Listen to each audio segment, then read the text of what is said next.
talking to him every single point of time is educative, and it's a learning experience. So thank you so much. As much as you will thank me for coming here and doing it, I'm thanking you for having me here, because talking to him is a treat. Manish. And the most thoughtful anchor you can have, right? Thank you so much. What, 20 years we go back? Yeah, we go back a long time. Although he looks probably 35. Thank you, I take that as a compliment. Okay, so Manish, we'll try and do this conversation maybe a bit tailor-made to the audience here as well. But I'm sure everybody would want to know about 3 or 4 things. I'm not going to go market kya lagta hai, but geopolitics aapko kya lagta hai? And it's an important one simply because there are a number of things happening, right? There is a bit of a carrot and a stick approach from the US side. And India has reacted to all that the US has done in a very unique fashion relative to what we would have expected, right? And it's still a present continuous process. What do you think about it from your prism, both from a geopolitical angle and in terms of what it could do from an investing angle? So, because there are a lot of entrepreneurs here, I think better to take a longer time horizon. Unlike the markets where we are a little more focused on 1-2 years, when you're building a business, you're putting capacity, you'll be thinking about 10 years. And if you step back and think that the world's been changing, the first big sign, of course, was 2008. कि वापस और prism पीछे लेता हूँ चलो. So, Second World War के बाद there was a certain setup in the world which was controlled by the US, being the grandfather and the godfather of the world, and everyone playing by the rules which was set up by the West. And that started fraying because the US misused its position. The first break came in 71 when they broke the US dollar peg to gold and said, forget about gold, just peg to US dollar. And they misused that, and which culminated in the blow up of 2008.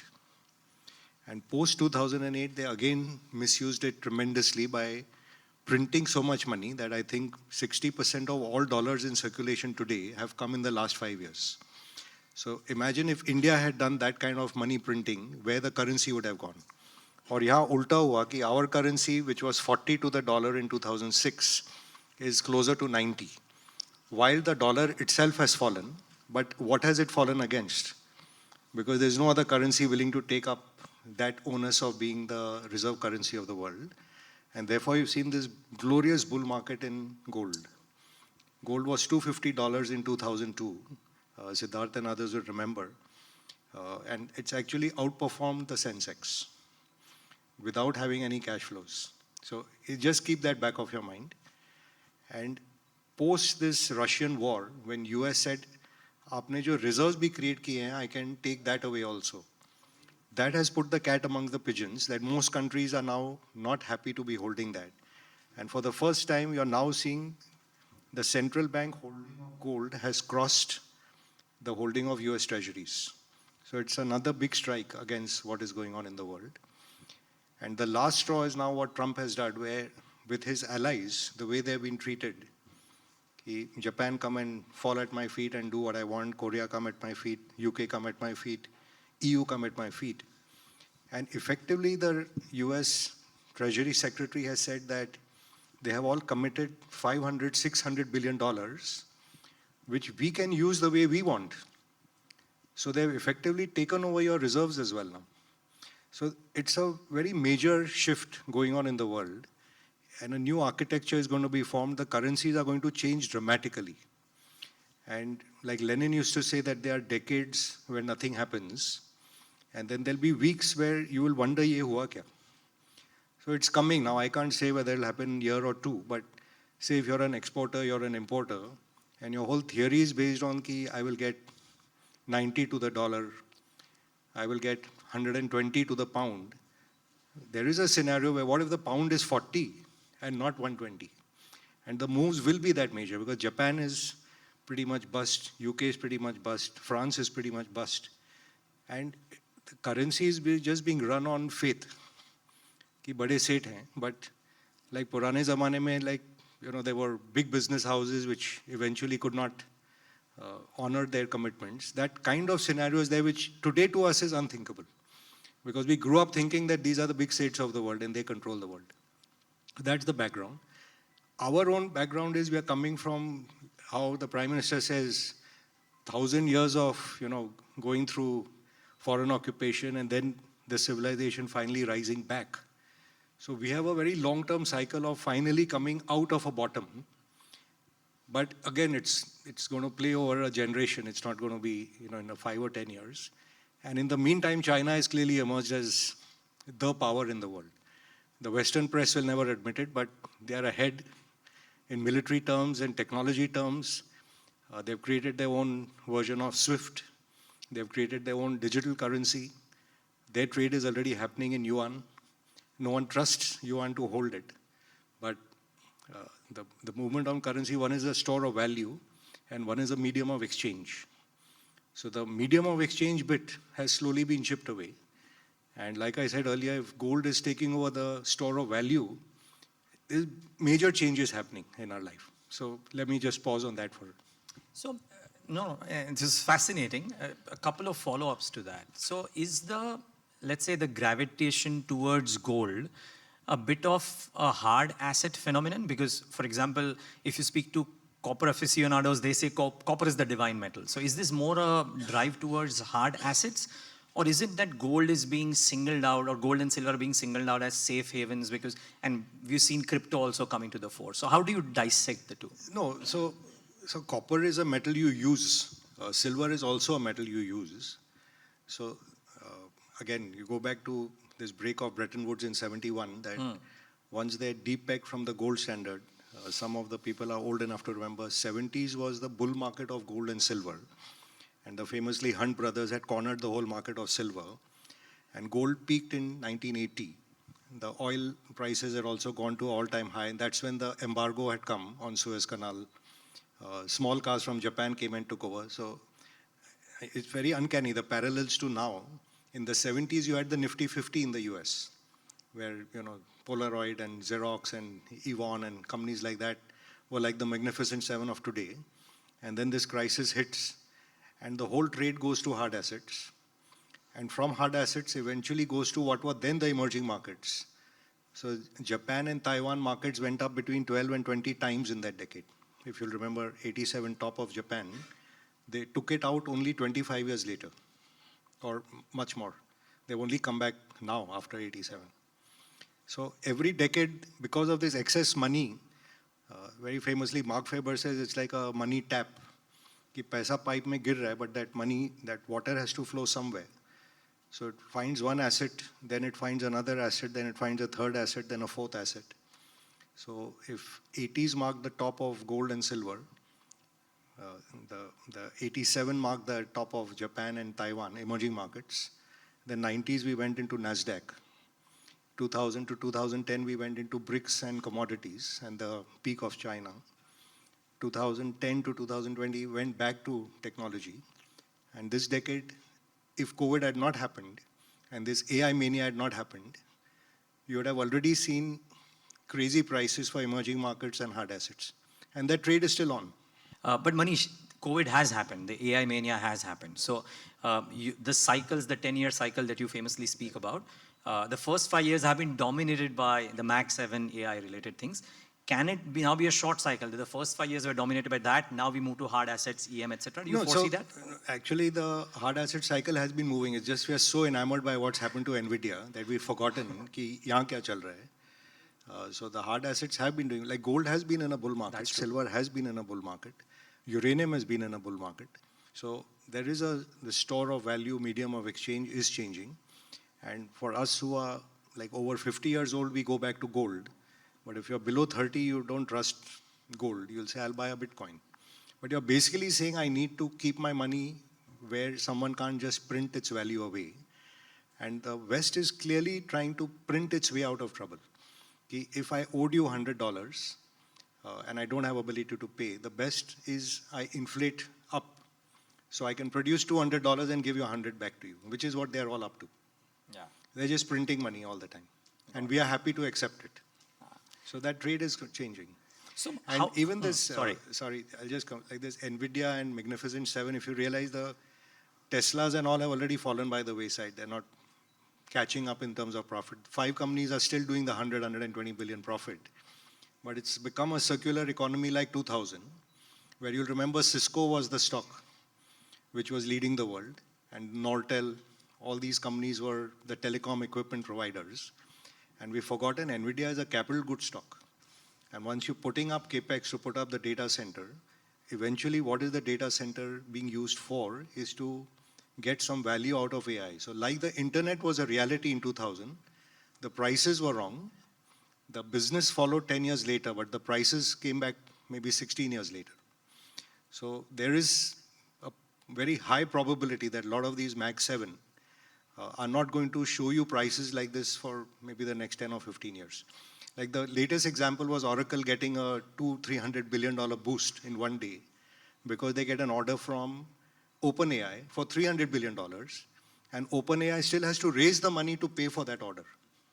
So something which we would call circular trading in our market is going on. Yeah, quite stunning. And before I get the focus to the implications for India, just one thing. I mean, for the last 15, 20 years, or let's say 15 years, right? And there's a bit of a recency bias to it if you call 15 years as recent.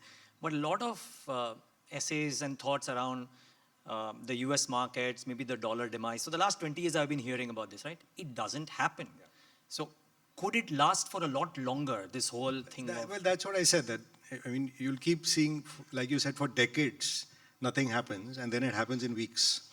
And you'll take one bond market failure somewhere, or someone saying, I don't trust this anymore, and the bond, like already if countries are issuing yuan-denominated bonds, dim sum bonds or whatever, they're already moved away to the CIPS platform of China.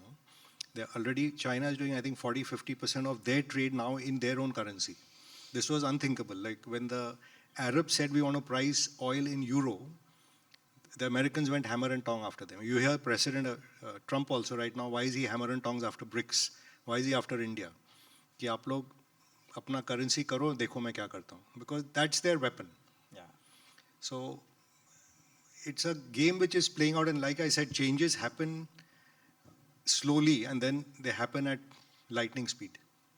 And it's not been the history for one currency to rule the world. If you go back even further hundreds of years, the Spanish used to be the reserve currency. Before that, the Dutch used to be the reserve currency. Then it came to UK was the reserve currency. We forget before 1945, UK was the central power. Yeah.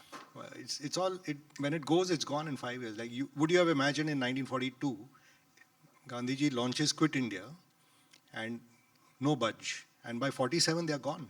Yeah. From the sun never setting on the British Empire to... Yeah. Yeah. There's no empire left. In 5 years, it's gone. Yeah, true. Okay.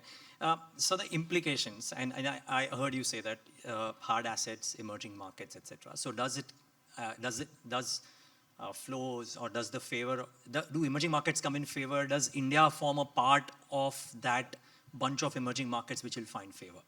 So we'll stock market separate. Let's do the economics first. Yeah. Why does this work?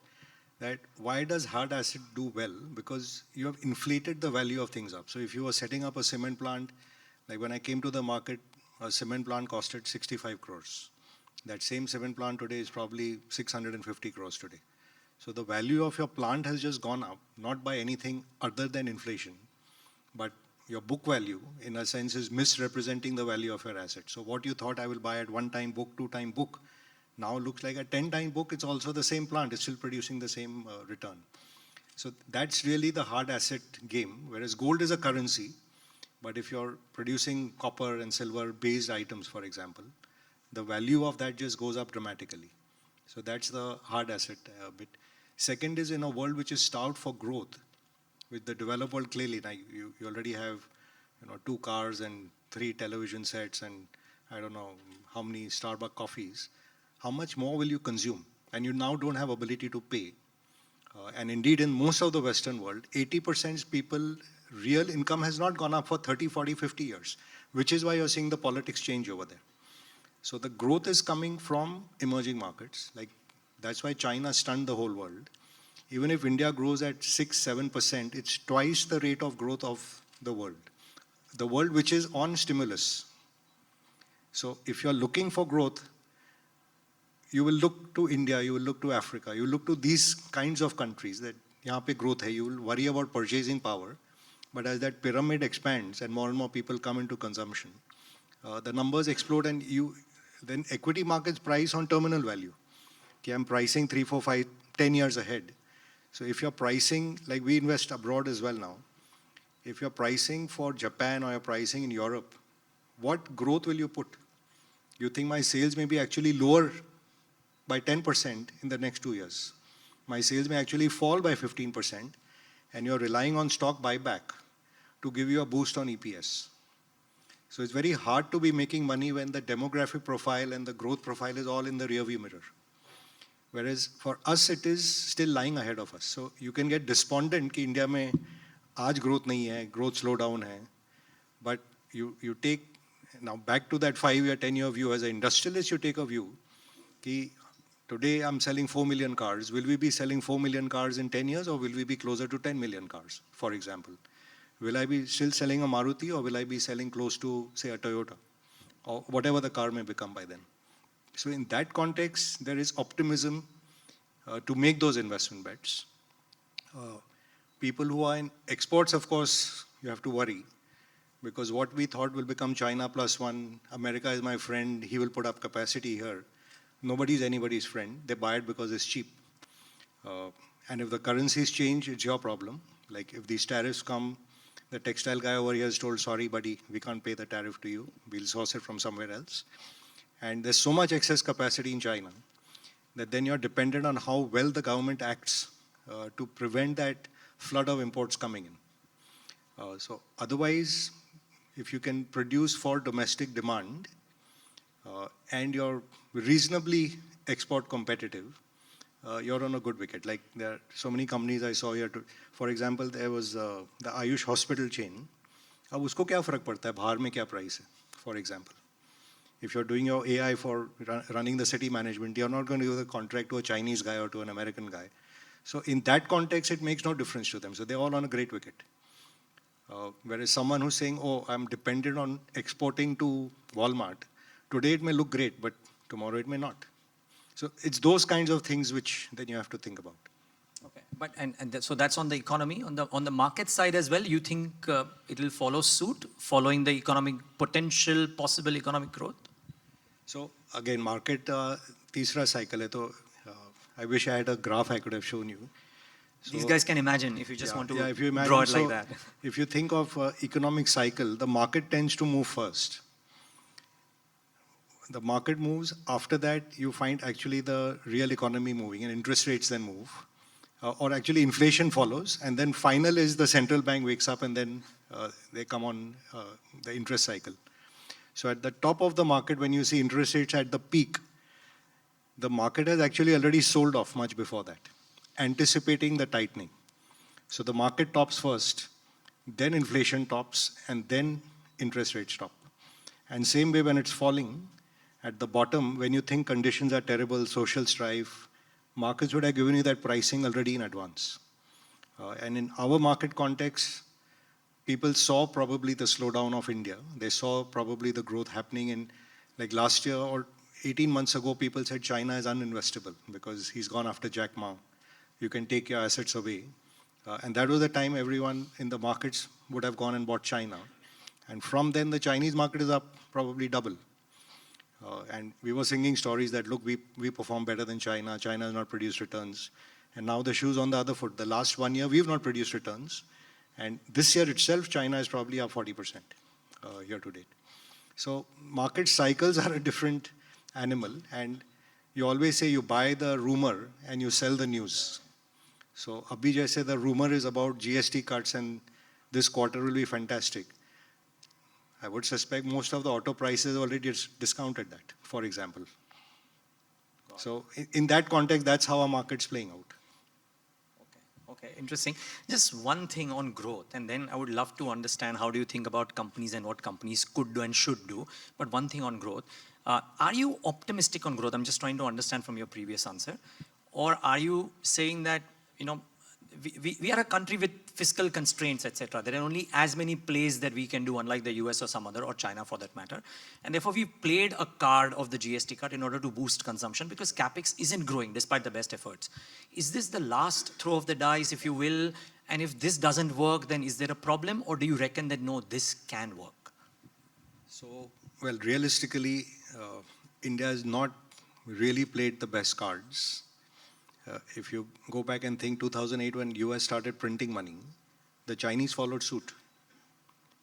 India did what we did Narega at that time. And then we tightened. All through 2013-14, we were tightening. And the famous Raghuram Rajan, we had become fragile five.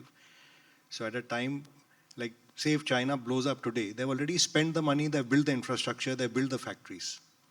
Now you can't compete with that. India, it's like the ant and grasshopper story. We just gave the money away. And we didn't actually produce productive capacity. Also, you look at the other countries, they've all worked towards keeping the currency strong and interest rates low. You can take a risk when your cost of capital is low, because then that 2%, 3% interest cost, I can still chalao the factory for 3-4 years and fight with my competition. But if I'm paying mid-teens interest rate, it's only today the equity markets give me valuation where I can produce excess capacity and sit for 3 years. But the market will also punish you because then they're expecting that rate of growth. But on a 2% interest cost, you're competing with China, what do you do? The second issue is we've remained traditionally a very, let me do somebody else's work, process kar leta hun. I can calculate my profit before I produce. And that processor never does the value capture. The value capture comes to the person who owns the platform and the underlying IP. So the IPs always traditionally sat in the West, right? Like say an Infosys was only producing coding for Amazon and Google and all. Now they make 150 billion profit. And if we make 5 billion, we think like we've done great, which is great for India. But in a larger scheme of things, you have to go up the value chain. And India's not done enough on IP, branding, technology. We did one sort of India stack and then sat down like it's all done. But you have to have 10 such IPs which are owned by India and operated by India. Like which Indian brand has traveled out? Like when you saw the rise of Japan, you got Sony in your home, you got Toyota in your home and so on. Then you saw the rise of Korea and you got LG and Samsung and all that into your home. You saw the rise of China and you got all the Huawei and I don't know. I don't use the brands or BYDs or whatever in your home. Today when you go out, maybe you'll see like a Bajaj three-wheeler mostly, a few two-wheelers out. There's some countries in which some of our consumer products are in the smaller emerging markets. You'll probably see a couple of Taj hotels outside, but you don't really feel the Indian presence. And for a country which is going to be third largest economy in 2 years, it's for us to reflect. And every time we turn on as if the government's job is to do it. So the bit of the onus falls on all of us who haven't done our job. And if you think of the three levers an economy has, you alluded to that if the world is in such a mess on export front that we don't know how the trade flows are changing, and it's clearly becoming a Western bloc and a China, Russia, Saudi bloc. We can't navigate that. If I'm doing China +1, then I have to be in America's camp and then bow down to them the way Koreans and Japanese and UK and EU have done. And if you want to stay independent and be Switzerland in this new world, then you suffer the consequences because you won't be China +1, you won't be America. You're not part of the Chinese supply chain either. So where do you end up? So in that context, export looks difficult and we don't have the scale because we haven't given the purchasing power to our people by reverse currency and interest rates. If you don't get local consumption going, it's very hard for someone to say, I'll put up a factory ki Manish bhai ne bola ki 10 years mein 10 million cars will sell, but today they're not selling. So how do I pay for that factory and my workers at this rate of interest? So you're not getting the investment cycle kickstarting, despite the government having dropped tax rates. They dropped corporate tax rates much long ago, but until you're seeing the demand in front of you, you're not really going to put up capacity betting on exports, and you're not seeing local demand. So if that's gone, and exports is gone, and your investment cycle is kind of not kickstarting, the first 3-4 years, the government took the onus and said, we will do the capex. But they can't compound beyond a certain rate because it's a function of how much tax they can collect. So 2% of GDP was the government's capex budget. Now 2% of GDP can't move the needle for you. So you needed the private sector to take up, but private sector is having its own issues. And therefore, the only logical thing eventually was I need domestic consumption to be kickstarted.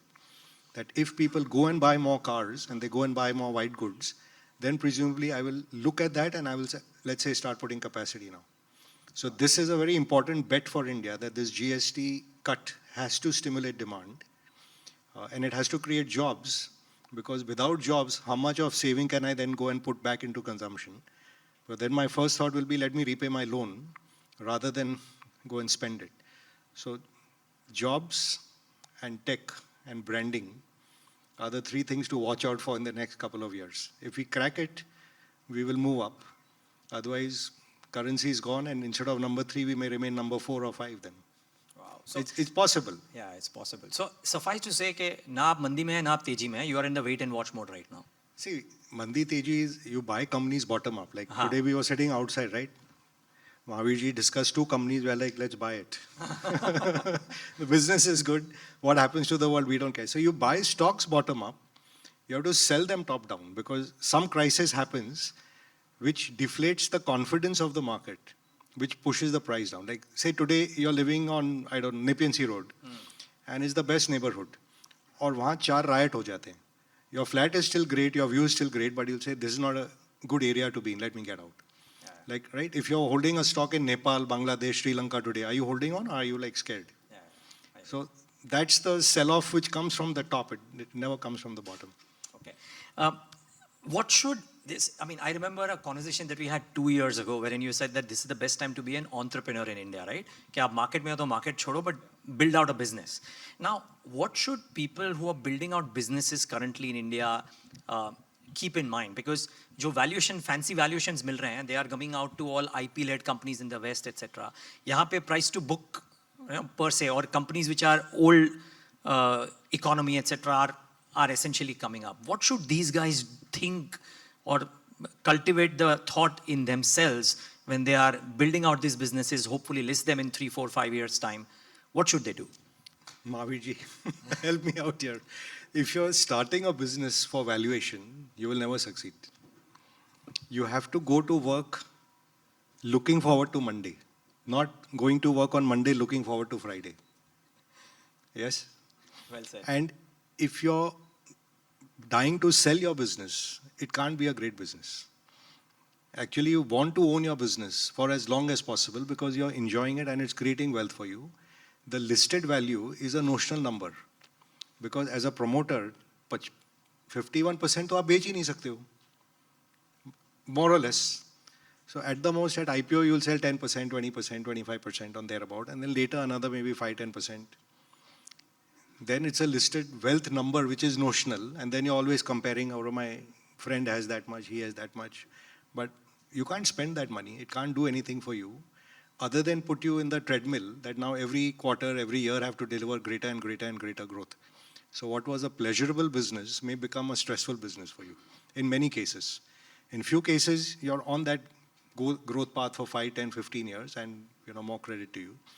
But like with most businesses which don't renew and don't go up the value chain, like the example we talked of, the Indian IT sector has been India's savior, right? They get as much money for us as Saudi Arabia may be getting out of oil. But if they did not go up the value chain, it's become an old economy business where like 3, 4, 5% is the growth they're talking about. Now AI is coming in front of them. If they don't change the character of the company, moving from the pyramid structure to more agility and more AI agentic uses, you'll get a 2-3 year run where they have to do the AI work like Y2K, where you clean up data sets and make it AI ready. So there's temporary bump. But then what lies beyond is you have to kind of change the aircraft while you're in flight. And the same thing applies to our businesses also. Today, what looks like a market giving you 60 multiple, are you saying 2 years later, if the market corrects and is now giving a 15 multiple, aap dhanda to nahi band kar sakte. Still running it. And if God forbid you've sold your stock at a 50p, imagine all your friends and relatives coming and looking at you like a loser because the stock is down. And you're still doing well. Your profits may still be higher. When 98, the top of Hindustan Lever was crossed in 2010, 12 years later. The top of Infosys of 2001 was, I think, crossed in 2013. So 10, 12 years, you may be a great company and you still look like a loser. So this hunger of let's, chipkaw it to the market and take the money and run away doesn't help. Yeah. So do a business which you enjoy and which is fulfilling a need, and that's why the margin will get protected and keep going up value chain. That's what every entrepreneur who's been successful has done. And a lot of these have come and gone. There were so many companies which were there in 2001. You won't even know that where is, the Himachals and the Pentafors and the software solution. They don't exist anymore. So don't get caught up in valuation frenzy and do the wrong things.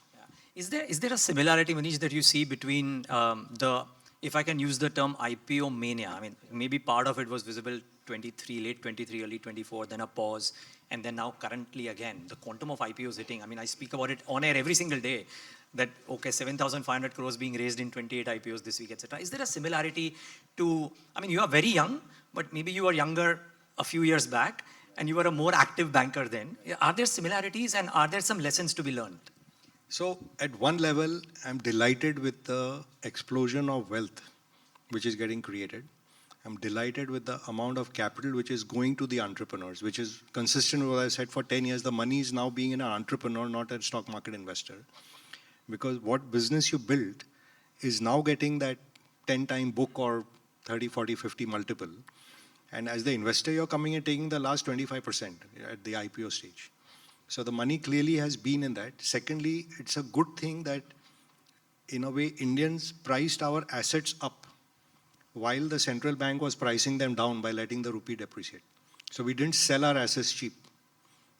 Because enterprise in the world is scarce.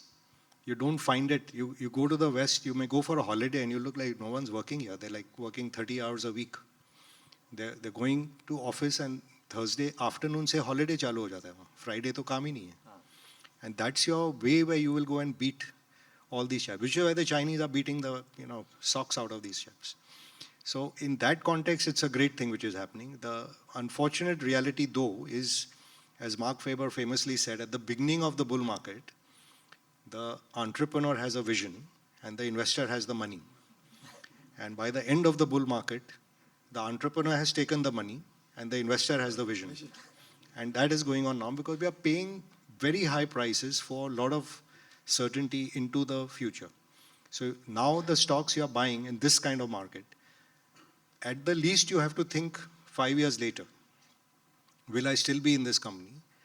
What will this company be doing and how would it be valued then? Because if you go through market cycles, you go from complete pessimism to some skepticism, to then some optimism, then to euphoria, then the left out feeling and the bounce back, and then that slow descent into a guy comes, and then it comes back. So if you have kind of bought here, you have to wait for the whole cycle to repeat till you come back here. Right. And the stock market cycle, and as I said, the economy and the stock market runs much ahead of the economy. So we are much, much ahead of the economy right now. Okay, so are we here? Are we here or are we in that? No one knows that. I mean, no, but your best guess. Look, the greatest investor in the world, Warren Buffett, sitting on $400 billion of cash. For some time. In the market, which is still trending up. Yeah. Even 2000, I remember we used to follow GMO. He kind of had to wind up his fund because he sold out too early in 2000. The great Stanley Druckenmiller, he went out of the market and then he felt so left out, he went back at the top and bought it and lost money. So you can never say, because a trend can last longer. Like you said, the dollar we all know is going to fall. When it falls, we'll all say, हाँ हमें तो पता था. But it may take 2 years more, 5 years more, I don't know. Same way, these SIPs which are coming in, they're like $3 billion, $4 billion a month. But the supply which is coming is probably now 5 or 6. So there may be a few months where one large IPO fails and the confidence changes in the market. Like this bull market itself, the previous market leaders were HDFC Bank and all, Kotak Bank. They went nowhere for 3-4 years. Yeah.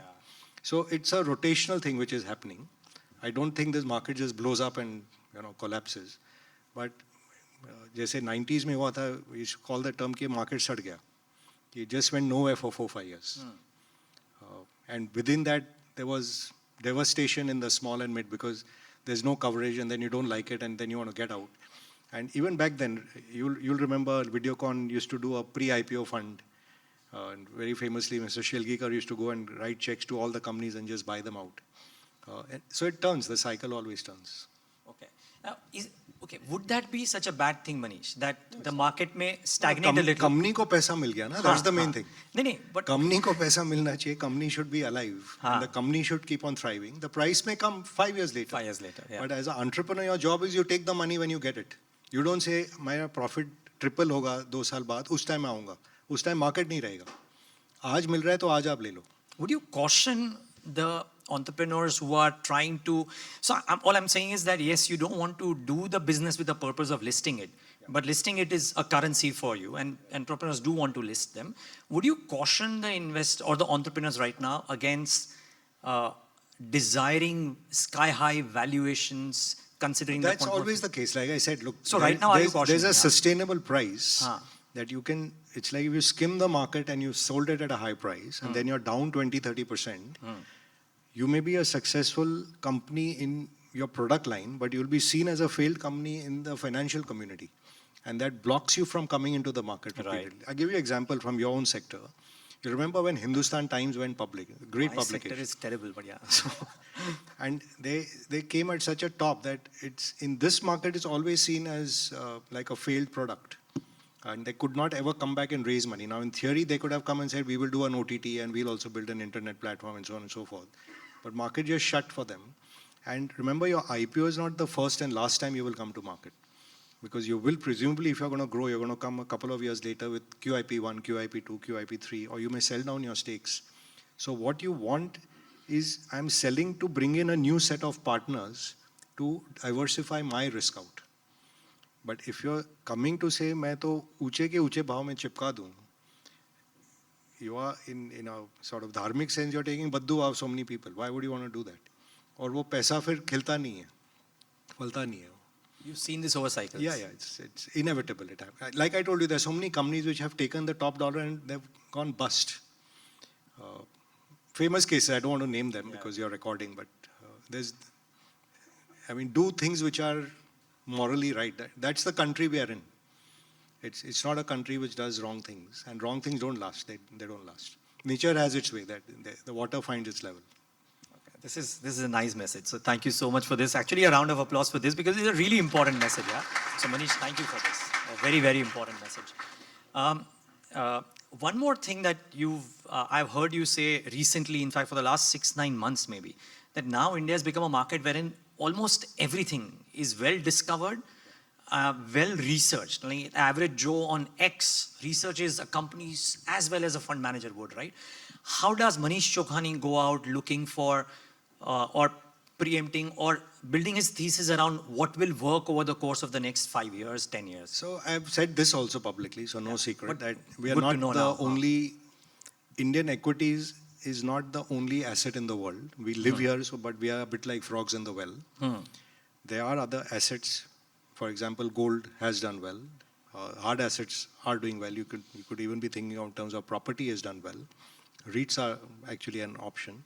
And if we are going to be a large economy, this currency cannot remain a closed capital account forever. If we don't build our skill set to investing abroad, which is what we've been also doing as a family, we are doing ourselves a disservice because there's so much happening in the world. If you're not aware of what is happening, for example, there's an EV company here. If you're not aware of what was going on in China, you would still be thinking Maruti is the greatest company, Bajaj Auto is the greatest company, and you don't know what's coming to hit you, for example. If you're seeing what's happening in the healthcare world, for example, there's a 2029 patent cliff in pharmaceuticals. The world is already going down the path of CRISPR and biotech. And here we are paying 25 multiples for generic companies, where the original companies over there are on 8-9 multiples, whether it's Merck or it's Bristol Myers or even GlaxoSmithKline are all single-digit multiples. The world's telling you something and we are behaving very differently.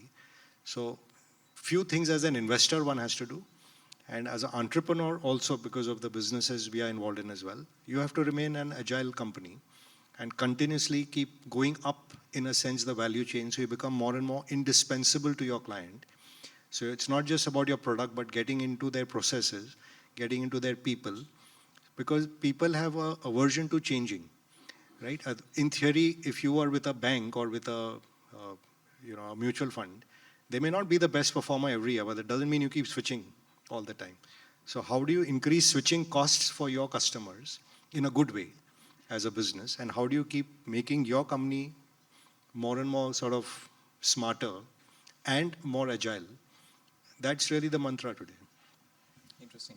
And okay, so that is as far as, but I'm just still trying to understand, when you are trying to build out a thesis for the next 5 years, one is global investing, but for a lot of people who don't have that option, right, how do they kind of think of doing the same thing within the constraints that India may have currently? Neeraj, her sector there is rotation. It's not like everything is overpriced. No? Like, for example, this space which we know well is capital market. Like, you see his growth in the last 5 years. It's unbelievable. And if you find an entrepreneur like that and you say, I can ride this trend, because, secular trend for 10 years. Also, we found historically people who tend to be in their 40s is the golden period for them. Because in your 30s, you're a little exuberant and you may go a bit off. And by the time you're 55, 60, you're kind of losing the energy and the will to, run it again. So most people get into a golden period of 10 years, 15 years of intense growth. So you put the industry, you put the entrepreneur, you put his morals, and you keep looking. Like he said, he's gone and visited, I don't know, kitne kaha aapne? 7,000 companies. So hats off. So he deserves a success. No? So if he said, I'm going to sit on a screen and AI will run it and it will show me on the screener what I should buy, the story is already gone by then. So the market doesn't owe you any money. What have you done extra for which you should make the money? So either you have gone and discovered something, or you have gone contrarian on something which the market today hates. Like as an example, and I'm not suggesting it, like you don't like public sector today. Now finance minister said, GST ho gaya, next focus maybe we have to get back to asset monetization. That's the way to bring money into the country.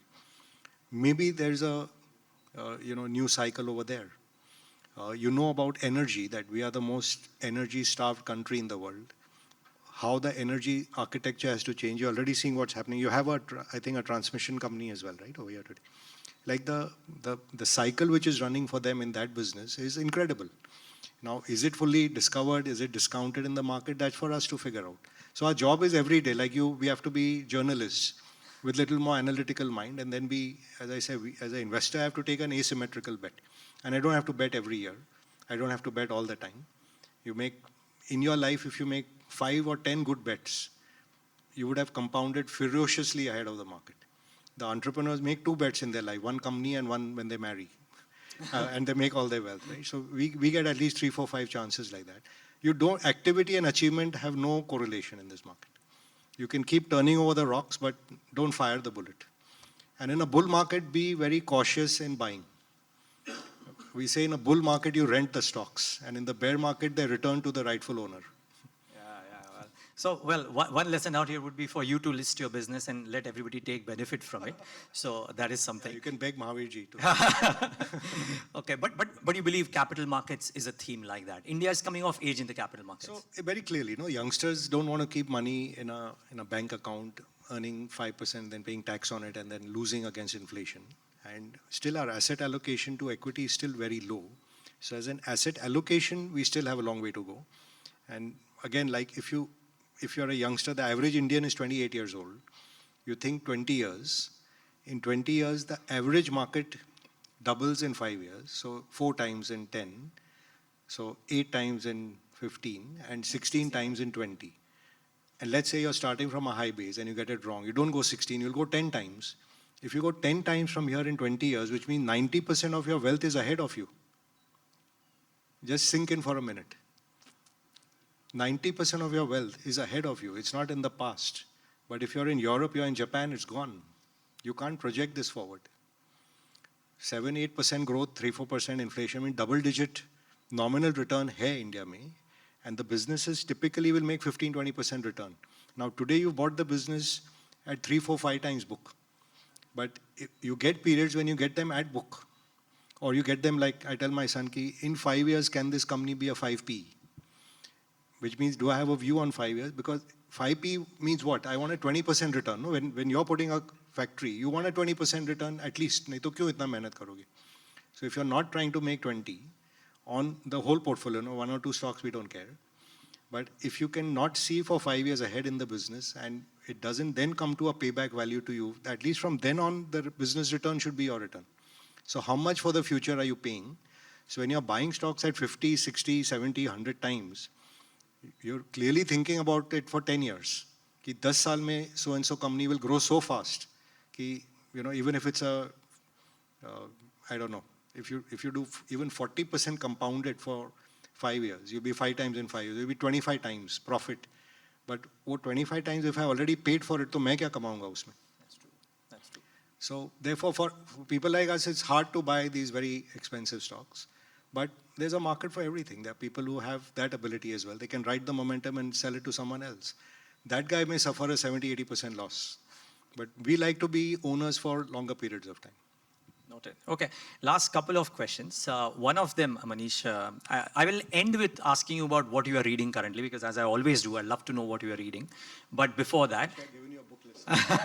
no book list or a blog or whatever you are might be. But the second last question is, I heard a conversation between you and him outside, right? Wherein you were talking about how वो हीरा ढूंढने के लिए जूते घिसने पड़ते हैं, right? Is there a difference between the activities that you used to do and corporates used to do then versus what is happening right now, or do the rules remain the same for bankers, for corporates, and for investors?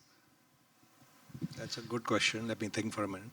So basic rules will not change. That what are you doing? And for example, what was a brand company in the past was spending on the P&L to create a platform, is today a platform company which is spending to get the customers onboarded, and then you can explode from there.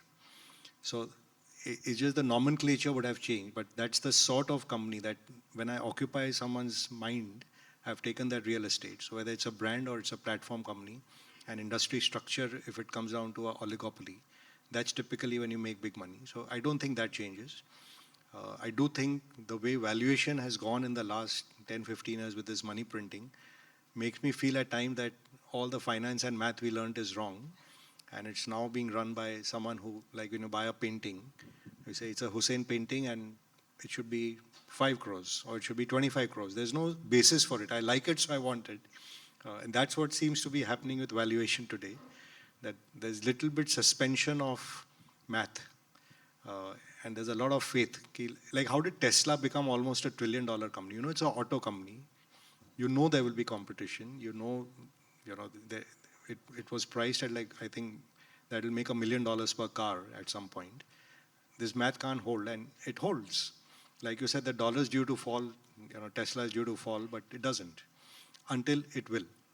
So in that sense, I guess you need a lot more patience for your thesis to play out, and you don't want to see someone get into trouble as well. So those kinds of things I would think about. But आपने भी बहुत जूते घिसे थे. I mean, you used to keep dusty shoes all the time, try and go to the interiors, meet companies. Yeah. There's no other way. I mean, the money is always in finding something which is undiscovered. Like even in real estate, the same thing we were talking outside, you buy in acres and you sell in square feet. Like I think there's you have a company here as well, no, which is giving out office space, desk space. Acre mein kharido or inch mein becho. So that's what you have to do in the markets as well. You buy 20% of the company and then hopefully that's what compounds for you. But position sizing is really what creates wealth for you. By buying 60 companies and putting odd lots and everything is not going to make you rich. Okay, well, put all your eggs in one basket and watch the basket, as the famous man said. Well, the advantage an investor has is you can have more than one egg, whereas the entrepreneur has one or two. Yeah, makes sense. So to that extent, we are luckier, I would say. Last question, the reading list, Manish. A lot of people out here and people watching will learn a lot by trying to develop habits like yours on that. So, Abhi, there's no stock market reading. I'm reading spiritual stuff actually a lot more nowadays. And since you asked, the last book which came was the new Dan Brown book. So I'm reading a fiction book right now, The Secret of Secrets. I mean, he did Lost Symbol and all that. So in that vein, I haven't. So, I mean, it's a very different list. It's not a markets-related list. I watch a lot of YouTube for technology to learn that what's coming and across different fields. And I think a lot about economic history and where the trend lines are going. Because that will change the playing field. So, एक वो है, एक technology है, एक अपना धर्म है. And then for light reading is something like Dan Brown. So it's very different. Okay. Well, on that note though, it's a good fiction book that we have an idea about. So maybe people will pick up that copy. But thank you so much, Manish. Lovely talking to you as always. A round you of so applause, much. please. Thank you.